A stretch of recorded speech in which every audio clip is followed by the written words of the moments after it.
Hello everyone, good morning. কেমন আছো তোমরা সবাই? আশা করছি তোমরা যে যেখান থেকে আমার ভিডিও দেখছো অনেক ভালো আছো এবং অনেক সুস্থ আছো। আর আমিও খুব ভালো আছি, বিন্দাস আছি। এবার তোমরা ভাববে আজ আমি হঠাৎ করে গুড মর্নিং কেন বলছি। কারণ আছে, কেননা সকাল সকাল একদম মোবাইল নিয়ে শুরু করে দিচ্ছি ভিডিও করা। যেহেতু মর্নিং এ আমি আজকে ডাল পরোটা করছি আর ভাবছি যে ডাল পরোটার রেসিপিটা তোমাদের সাথে শেয়ার না করলে তো হবে না, তাই সকাল সকাল ভিডিওটা শুরু করে দিলাম, তাই গুড মর্নিং বললাম। তো দেখো এখানে কড়াইতে তেল দিয়েছি, তেলটা গরম হয়ে গেছে, জিরা দিয়ে দিলাম, তারপর দিয়ে দিলাম একটু হিং। তারপর এখানে আদা একটু গ্রেট করে নিয়েছি, কাঁচা লঙ্কা কুচি আর পেঁয়াজ নিয়ে নিয়েছি দুইটি, ভালো করে কুচি কুচি করে কেটে নিয়েছি। এবার এগুলোকে আমি ভালো করে একটু ভেজে নেব। খুবই টেস্টি হয় এই রেসিপিটা, একটু ভালো করে ফলো করলে তোমরাও বানাতে পারবে। খুব সুন্দর একটা ব্রেকফাস্ট রেসিপি রেডি হয়। আর ঘন্টাখানিক আগে ডালটা আমি ভিজিয়ে রেখেছিলাম। আর তোমরা চাইলে আগের দিন রাত্রেও ভিজিয়ে রাখতে পারো। আমি অবশ্য কাল রাতে ভুলে গেছিলাম, তো সকাল সকাল উঠে আমি ডালটা ভিজিয়ে দিয়েছি। তো এবার ভেজানো ডালটা জল সরিয়ে দিয়ে দিলাম। তার উপরে আমি দিয়ে দিলাম স্বাদ অনুযায়ী নুন, পরিমাণ মতন হলুদের গুঁড়ো, এখানে জিরের গুঁড়ো দিলাম, একটু ধনের গুঁড়ো দেবো।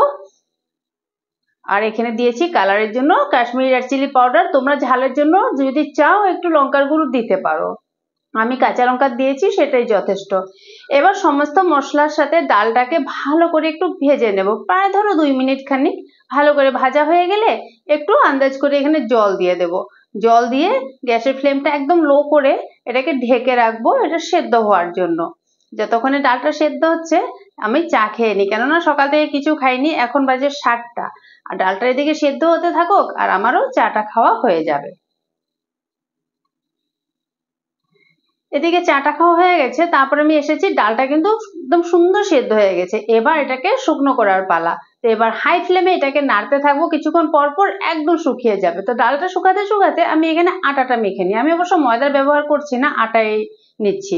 তো এখানে একটু নুন দিলাম, একটু চিনি দিয়েছি, একটু জৈন দিয়ে দিয়েছি, আর দিয়েছি একটু বেকিং পাউডার। বেকিং পাউডার যেটা আমরা কেক বানাতে ব্যবহার করি সেটাই দিয়েছি। আর ঠান্ডা জল দিয়ে ভালো করে এবার মেখে নেব।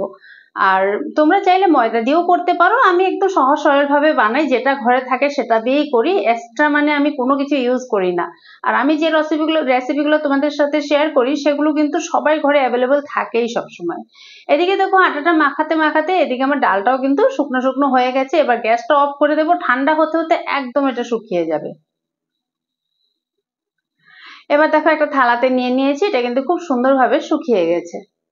আর ওদিকে আমার আটাটাও কিন্তু খুব সুন্দরভাবে মাখানো হয়ে গেছে। এবার আমি আটাগুলোতে পুরটা ভরে নেব, মানে যে ডালের পুরটা রেডি করেছি এটা ভরে নেব।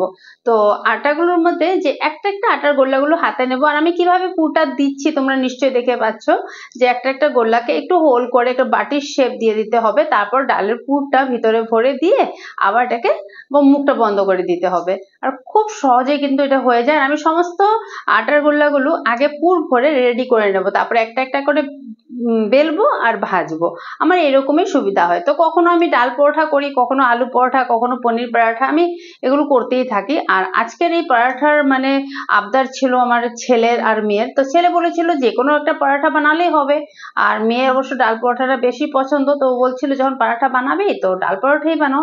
এবার ছোট্ট একটা পরাঠা করছি, আমার মেয়ের খুব প্রিয়। কিন্তু খাবারের লাস্টে ও একটা ছোট্ট মোট্ট একটা আলু পরোটা হলেও ছোট লাগবে, ডাল পরোটা হলেও ছোট লাগবে। এবার রুটি করলেও ছোট একটা রুটি করতে হয় ওর জন্য, মানে এমনিতে একটা অভ্যাসের মতন হয়ে গেছে, ছোট থেকে দিয়ে দিয়ে এসেছি তার জন্যে। তো যাই হোক, আমারও ভালোই লাগে, দিলে খুব হাসে, তাই সেই হাসিটাই ভালো লাগে ব্যাস।